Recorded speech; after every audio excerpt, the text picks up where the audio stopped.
저는 하나님께서 보내시는 구조 신호, 그런 제목으로 하나님의 말씀을 전가하겠습니다. 하나님께 보낸 구조 신호입니다. 때때로 위기의 상황에 놓일 때가 있습니다. 신속한 그런 도움이 아주 절실히 필요할 때, 다윗은 이와 같은 때 하나님께 구조 신호를 보냅니다. 수치와 조롱을 당하고 적들이 목숨을 빼앗으려 공격할 때 다윗은 원수로부터 구해 주시기를 하나님 앞에 갈망을 합니다. 시편 70편은 이스라엘 백성들이 너무너무 좋아하는, 그래서 애송되는 시입니다. 시편 70편 1절부터 5절의 내용은 시편 40편에도 그대로 나오고 있습니다. 시편 40편 13절부터 17절에도 오늘 시편 70편의 내용이 반복되고 있습니다. 특별히 이제 시편 70편의 시를 시작하기 전에 위에 있는 표제어를 보면 이렇게 되어 있습니다. 작은 글씨로 다윗의 시로 기념식에서 인도자를 따라 부르는 노래, 그랬습니다.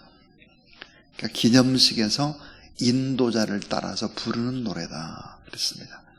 절박하고 힘이 들 때마다 노래를 만들어서 애창한 시편인데, 특별히 어려운 일이 생겨서 하나님께 도움을 요청할 때 시편 70편을 부르면서 하나님을 바라보고 하나님 앞에 이제 SOS를 보내는 거죠.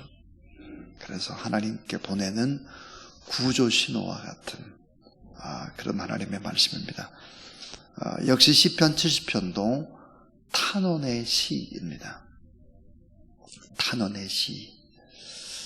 그러니까 너무너무 힘드니까 하나님 저를 좀 도와주세요라고 하는 그런 내용의 시인데요. 자, 오늘 이 말씀을 들어가기 전에 한번 이런 생각을 해봅니다. 이 세상에서 가장 안전한 방법은 뭘까?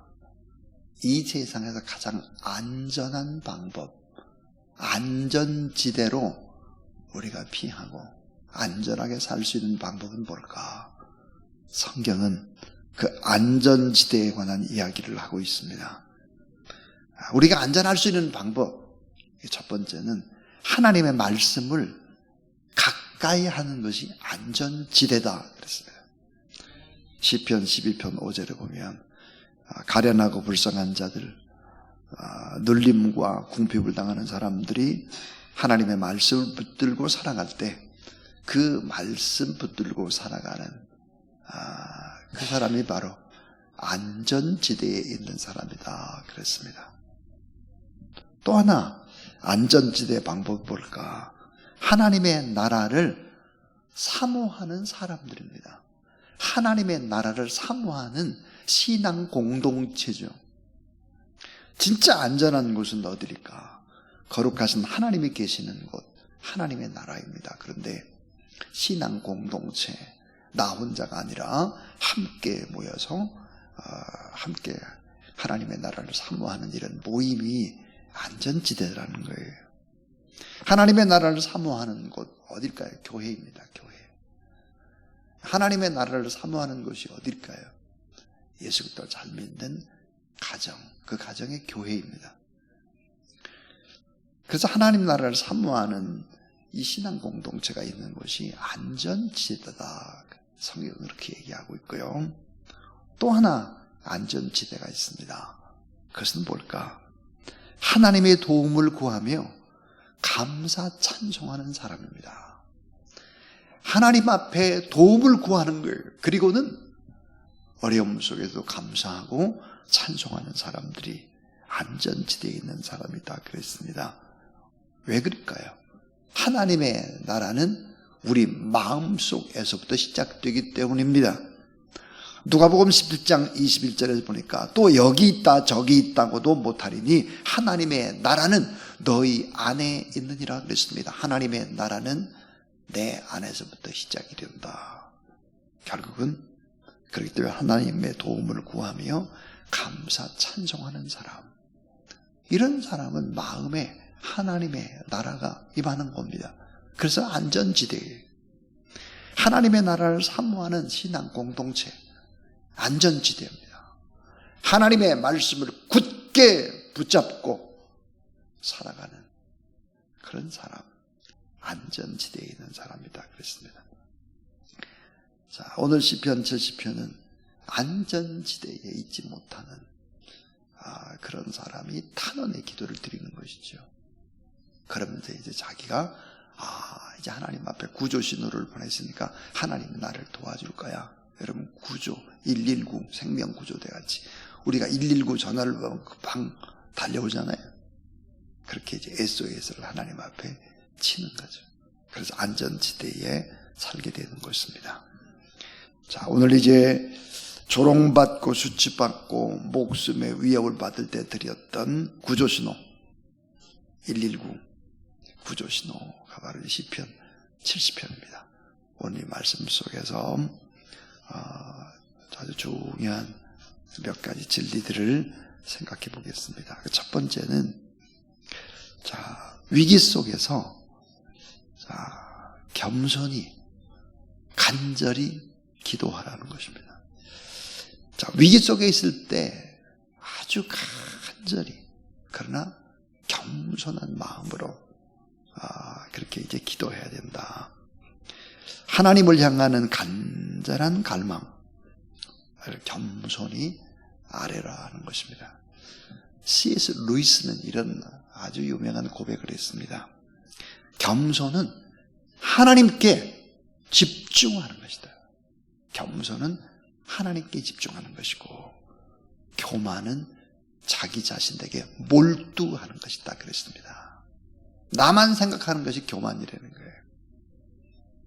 하나님만 집중해서 바라보는 것이 겸손이다 그랬습니다. 그러니까 겸손히 간절하게 하나님 앞에 구하는, 탄원하는 것입니다. 자, 1절을 한번 보세요. 탄원시의 전형적인 모습이죠. 1절. 자, 하나님이여 나를 건지소서, 여호와여 속히 나를 도우소서. 하나님께 구조신화를 보내는 것입니다. 그런데 여러분 여기서 나를 건지소서, 나를 도우소서 그랬어요. 그런데 보니까 하나님이요 그랬습니다. 이 하나님은 히브리어로 보면 엘로힘입니다. 그러니까 복수 형태인데요. 성부, 성자, 성령을 가리키죠. 엘로힘, 하나님의 나를 건지소서. 그 다음에 여호와요 그랬습니다. 오늘 여러분과 좀 깊이 생각해 볼 수 있는 것은 여호와라고 하는 단어입니다. 야훼라고도 부르는데 여호와요. 자, 다급하게 반복해서 도움을 요청하고 있는데 여호와라고 하는 의미의 진정한 뜻이 무엇일까? 이것을 알면 성경이 좀 더 깊게 보입니다. 야훼의 뜻이, 여호와의 뜻이 뭘까? 스스로 존재하는 분 그랬습니다. 스스로 존재하는 분이라는 것은 뭘까? 모든 것을 창조하신 분이라고 말이에요. 자, 하나님께서는 애굽 왕 바로와 싸우실 때도 자기 이름을 여호와로 나타냈습니다. 여호와. 거대한 악한 세력, 이 사단의 세력과 싸울 때 여호와라는 이름을 사용하셨어요. 그러니까 여호와라는 이름을 사용할 때는 약속, 언약으로 하나가 된다는 뜻입니다. 약속, 언약으로 하나가 된다. 예를 들어서 결혼을 해서 부부가 되면 어떻게 될까요? 서로 언약을 맺고 하나가 되는 것이 부부가 되면. 그러니까 아내가 위기에 있을 때 남편을 부르는 것입니다. 그럼 남편이 모든 일을 제쳐놓고 달려가는 거죠. 모든 상황 속에서 도움이 필요할 때 약속, 언약을 맺은 이런 관계이기 때문에 이스라엘 백성들은 누구를 불렀을까? 여호와를 불렀습니다. 여호와. 그래서 여러분, 여호와라는 이름 그 자체는 도저히 값으로 환산할 수 없는 능력이 됩니다. 그래서 자, 양식이 필요해요. 양식, 먹을 양식이 필요할 때 뭐라고 불렀느냐? 여호와 이레. 그래서 하나님이 준비하신다. 여호와 이레. 원수가 쳐들어왔을 때 여호와 니시 그랬습니다. 여호와 니시. 승리할 수 있도록. 병이 들었을 때 고침받을 수 있도록 여호와 라파. 또 참 평강이 필요하고 마음속에 평안함이 요구될 때 여호와 샬롬 그랬습니다. 자, 여호와를 부르면 이스라엘 백성들에게는 뭐와 같았느냐? 119와 같았어요. 구조 신호를 보내는 거예요. 119에 전화를 걸면 반드시 달려오잖아요.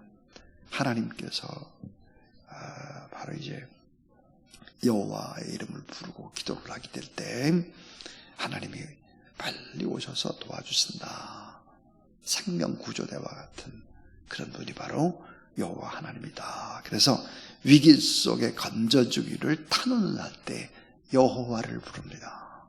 그리고는 겸손히 간절하게 주님을 부르는 것이죠. 그래서 1절에 보면 하나님이여 나를 건지소서, 그 다음 여호와여 속히 나를 도우소서. 이렇게 겸손히 간절하게 하나님 앞에 구하라. 겸손입니다. 하나님만 바라보는 것이 겸손이에요. 나 자신에게 몰두하는 것이 교만이다. 그래서 그럼 두 번째입니다. 두 번째는 정직하게 구하는 것입니다. 정직하게.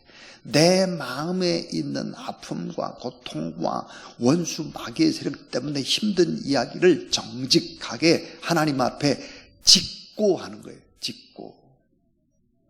내 마음에 있는 아픔과 고통을 토로하라. 큰 소리로 여호와를 부르면서 표현하는 것입니다. 이제 우리가 치유의 기적들이 일어날 때는 언제일까? 말을 않고 가만히 중얼중얼하거나 가만히 있거나 침묵하거나 그럴 때 여러분 잘 치유가 일어나지 않아요. 상처가 깊은 사람들은 입으로 큰 소리로 말을 해야 하는 것입니다. 그래야 나쁜 것이 어때요? 말과 함께 빠져나가는 것입니다. 내 안에 숨겨져 있는 나쁜 것들, 죄악들, 이런 상처들, 아픔들 이런 것들이 입으로 솔직하게 하나님 앞에 직구할 때 치유되고 빠져나가는 거죠. 그래서 2절에 보니까 이렇게 돼 있어요. 나의 영혼을 찾는 자들이 수치와 무한을 당하게 하시며 나의 상함을 기뻐하는 자들이 뒤로 물러가 수모를 당하게 하소서 그랬습니다. 나의 영혼을 찾는 자들, 이거 뭘까? 나의 목숨을 해치는 자들이라는 뜻입니다. 나의 상함을 기뻐하는 자들, 이건 나의 불행을 즐거워하는 자들. 그래서 원수들이 당할 수치를 구체적으로 그처들이 수치를 당하고 무한을 당하고 뒤로 물러가고 수모를 당하게 해주세요. 이렇게 해서 정직하게 내 마음 안에 있는 상처나 아픔이나 고통이나 이런 삶의 여러 가지 우겨쌈을 당하는 문제를 하나님 앞에 부르짖는 거예요. 그래서 정직하게 하나님 앞에는 짚고 하라 그랬어요. 세 번째는 이렇게 하고 난 다음에 기쁨으로 위대하신 하나님을 찬양하는 것입니다. 왜? 하나님 앞에 다 짚고 했으니까. 하나님이 119로 다 도와주시고 그렇게 할 거니까 기쁨으로 위대하신 하나님을 찬양하라 그랬습니다. 오늘 4절에 보니까 주를 찾는 모든 자들이 주로 말미암아 기뻐하고 즐거워하게 하시며 주의 구원을 사랑하는 자들이 항상 말하기를 하나님은 위대하시다 하게 하소서 그랬습니다. 기쁨으로 즐거운 마음으로 위대하신 하나님을 찬양하는 것입니다. 내 이야기는 다 하나님이 들으시니까 내 말을 하나님이 다 들린 대로 그대로 다 행하실 것이니까 위대하신 하나님 앞에 감사 찬양하는 것입니다. 그 다음에 이제 마지막 네 번째입니다. 마지막 네 번째는 자신의 무능과 하나님에 대한 사랑을 고백하는 것입니다. 참 이게 엄청나게 중요한 우리가 위로를 받고 힘을 넣는 방법이죠. 나 자신의 무능을 하나님 앞에 아뢰는 거예요. 그리고 하나님의 사랑을 고백하는 것입니다. 자, 여러분 5절 한번 보세요. 다시 한번 5절을 읽어보겠습니다. 자, 시작. 나는 가난하고 궁핍하오니 하나님의 속히 내게 임하소서. 주는 나의 도움이시오 나를 건지시는 이시오니 여호와여 지체하지 마소서. 자, 나는 가난하고 무능하다.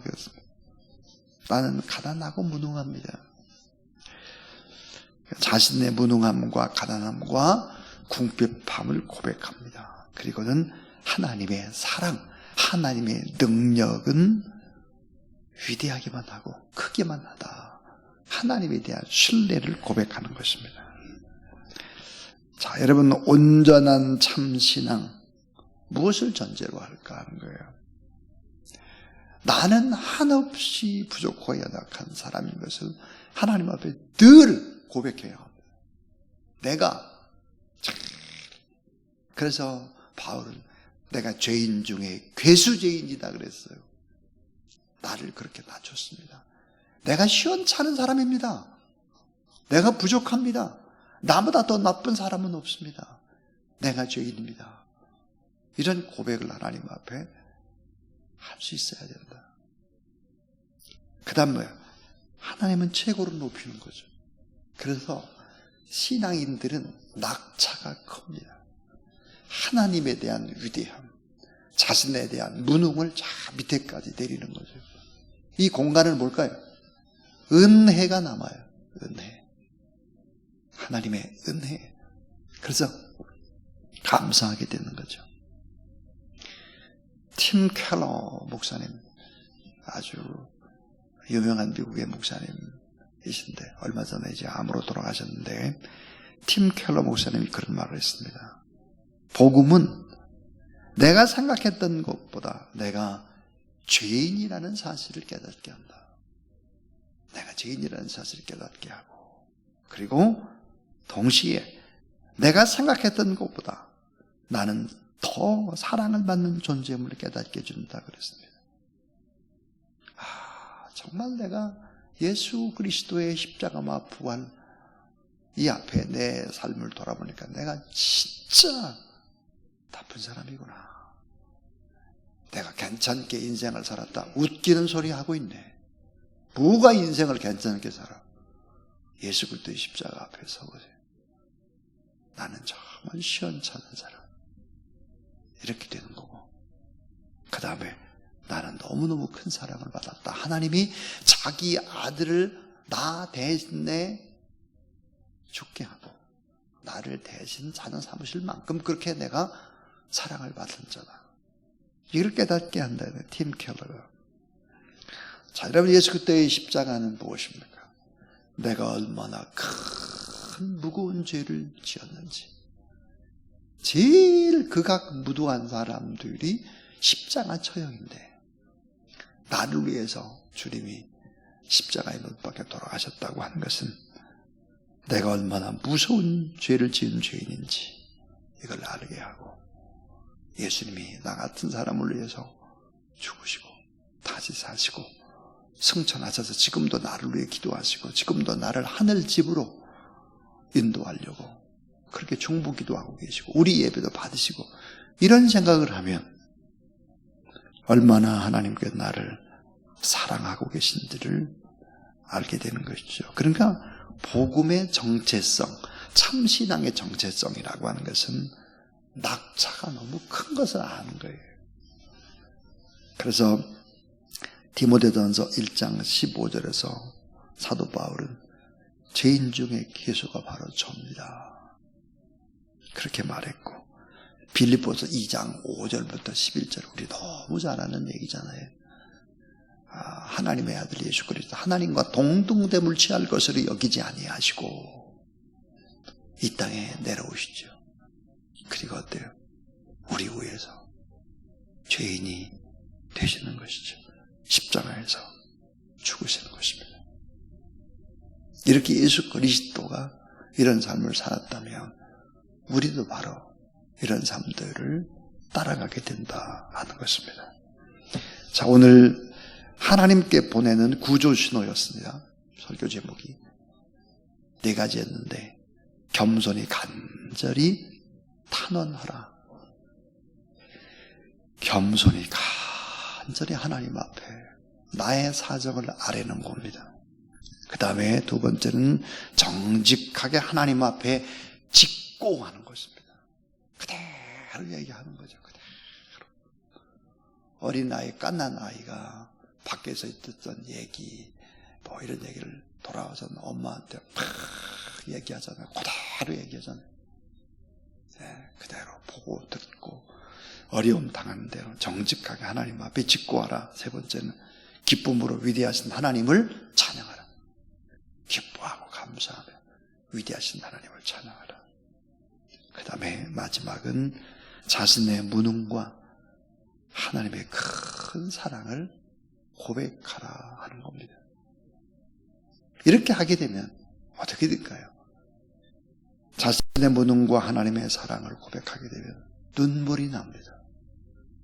눈물이 나고, 나 같은 죄인이 하나님 앞에 용서함 받고 지금도 이렇게 살아가는구나. 감사하게 되죠. 감사.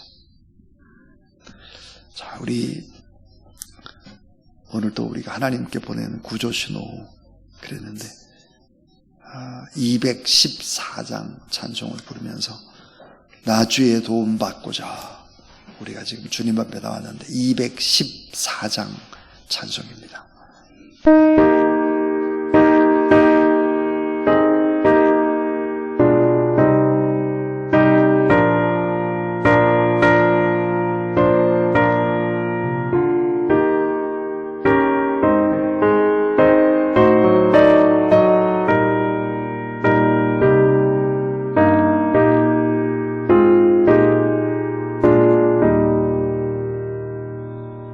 나 주의 도움 받고자 주의 손님께 빕니다.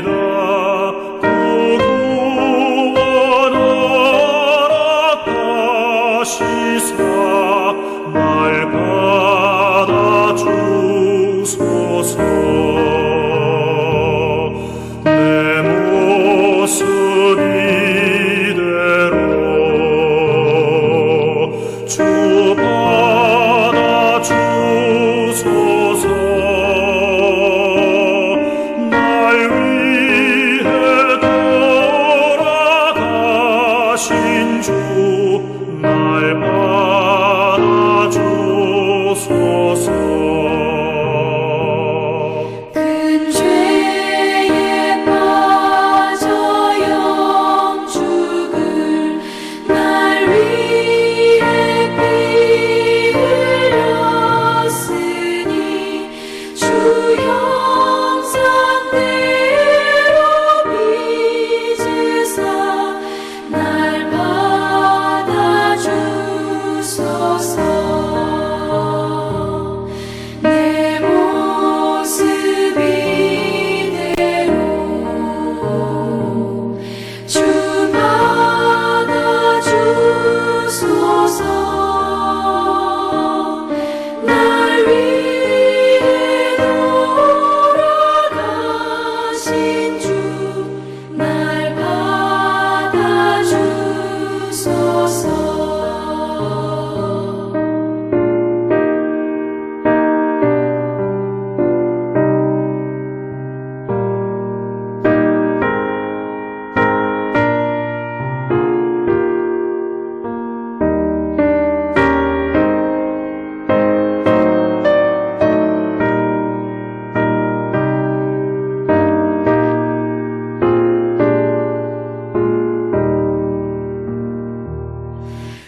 주 예수 그리스도의 무한하신 은혜와 하나님의 사랑과 늘 우리를 주님 앞에 어려운 일 당할 때마다 하나님 앞에 구조신호를 보내고 또 간절히 부르짖고 위대하신 하나님을 찬송하고 우리의 부족함과 하나님의 높고 위대하심을 찬송케 하시고 또 새힘 부으시는 성령 하나님의 거룩한 역사가 오늘도 하나님 앞에 예배드리고 중보 기도하는 모든 귀한 종들 머리 위에 기도 제목 위에 특별히 우리 수험생들 위에 이제로부터 영원토록 함께 하실